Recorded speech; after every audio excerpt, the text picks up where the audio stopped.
हनुमान बेनीवाल के अगले कदम ने राजस्थान की राजनीति में भूचाल ला दिया है। पिछले 2 दिन से ये चर्चा चल रही थी कि अब बेनीवाल क्या करने वाले हैं, लेकिन ऐसा लगता है कि बेनीवाल ने जो दांव चला है वो दांव कहीं भाजपा पर भारी ना पड़ जाए। कांग्रेस भी इस मौके को गंवाना नहीं चाहती। ऐसा प्रतीत हो रहा है कि अब बस इस गठबंधन की आधिकारिक घोषणा ही बाकी रह गई है। सूत्रों ने बताया है कि कांग्रेस ने 2 सीटों पर गठबंधन की सहमति दे दी है। नागौर सीट व बाड़मेर की सीट पर आरएलपी के खाते में दी जाएगी। हालांकि चर्चा ये भी है कि गठबंधन को लेकर जो शुरुआती चर्चा हुई उसमें बेनीवाल ने 3 सीट मांगी थी। इसी को लेकर कांग्रेस में हनुमान बेनीवाल के बीच चर्चा शुरू हुई और आज से 2 दिन पहले पूर्व मुख्यमंत्री अशोक गहलोत अचानक दिल्ली गए थे। उस समय किसी को कानो कान ये भनक नहीं थी कि अशोक गहलोत दिल्ली किस वजह से गए हैं, लेकिन इसकी वजह भी सामने आ गई है और लोगों को पता चल गया है कि अशोक गहलोत ही वो नेता है जो आरएलपी व कांग्रेस का गठबंधन करवा रहे हैं। कहीं ना कहीं इसमें अशोक गहलोत का भी फायदा होता दिख रहा है। अगर कांग्रेस व आरएलपी का ये गठबंधन होता है तो राजस्थान की राजनीति में एक बड़ा बदलाव देखने को मिलेगा। एक तरीके से ये कह सकते हैं कि मारवाड़ की राजनीति में भूचाल ही आ जाएगा। कई नेताओं के भविष्य की राजनीति पर इस गठबंधन से संकट खड़ा हो सकता है।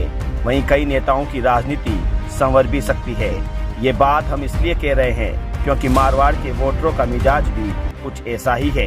मारवाड़ के वोटरों ने समय समय के साथ कई नेताओं को शीर्ष पर पहुंचा दिया तो कई नेताओं को ठिकाने भी लगा दिया।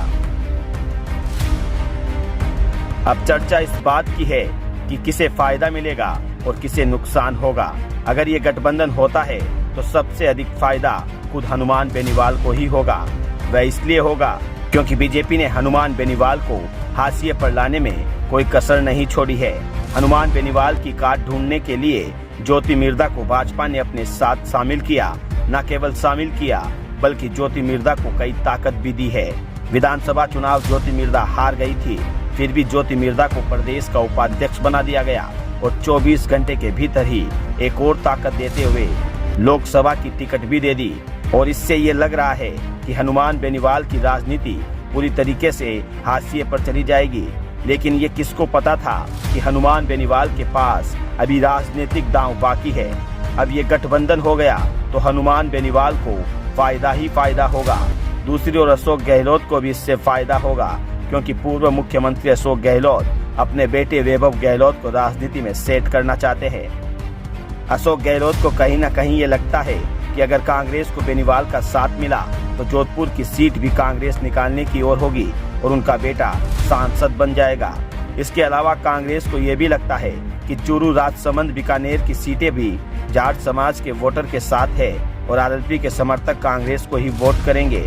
इस तरीके से पूरी राजनीति गणित को देखें तो इस गठबंधन के जरिए कांग्रेस में आरएलपी कई सीटों पर राजनीतिक फायदा उठाना चाहती है।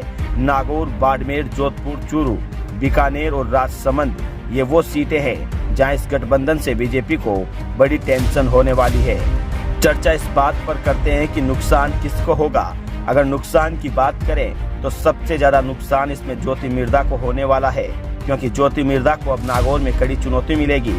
हालांकि भाजपा के पास मोदी का चेहरा है, ऐसे में बेनीवाल के लिए इतना आसान भी नहीं है। इसके अलावा अगर नुकसान की बात करें तो हरीश चौधरी जैसे बड़े बाड़मेर के नेता को भी राजनीतिक नुकसान हो सकता है। इसके अलावा जोधपुर में गजेंद्र सिंह शेखावत, बाड़मेर में कैलाश चौधरी, बीकानेर में अर्जुन राम मेघवाल सहित ऐसे कई लोकसभा के दावेदार हैं जिन्हें इस गठबंधन से टेंशन हो सकती है। कैसा गठबंधन होने जा रहा है जिससे न केवल बीजेपी के नेता टेंशन में आएंगे बल्कि कांग्रेस के नेता भी टेंशन में आने वाले हैं। कांग्रेस व आरएलपी के इस गठबंधन को लेकर हमारे सूत्रों ने खुलासा किया है कि बात तो लगभग फाइनल हो चुकी है, लेकिन इस गठबंधन पर मोहर कभी भी लग सकती है। 2 नाम सामने आ रहे हैं। ये 2 नाम है राहुल गांधी और सोनिया गांधी के, क्योंकि पूर्व मुख्यमंत्री अशोक गहलोत को उनसे सहमति लेनी पड़ेगी और ऐसा लगता है कि गहलोत भी इसी काम में लगे हुए हैं क्योंकि आज कांग्रेस के वो रूम में कांग्रेस की बड़ी बैठक थी। उस दौरान गहलोत तो वहाँ शामिल नहीं हुए लेकिन वो ऑनलाइन बैठक से जरूर जुड़े। ऐसे में कहीं ना कहीं ये संदेश जा रहा है कि गहलोत इस गठबंधन को करने में ही बिजी चल रहे हैं। अगर सोनिया व राहुल की सहमति होती है तो फिर कांग्रेस में किसी और नेता की हिम्मत भी नहीं होगी कि इस गठबंधन को लेकर कई सवाल खड़े कर सके। ज्योति को टिकट मिलते ही बेनीवाल ने दांव चल दिया है। शायद हनुमान बेनीवाल भी इस बात का इंतजार कर रहे थे कि नागौर सीट पर बीजेपी किसे टिकट देगी।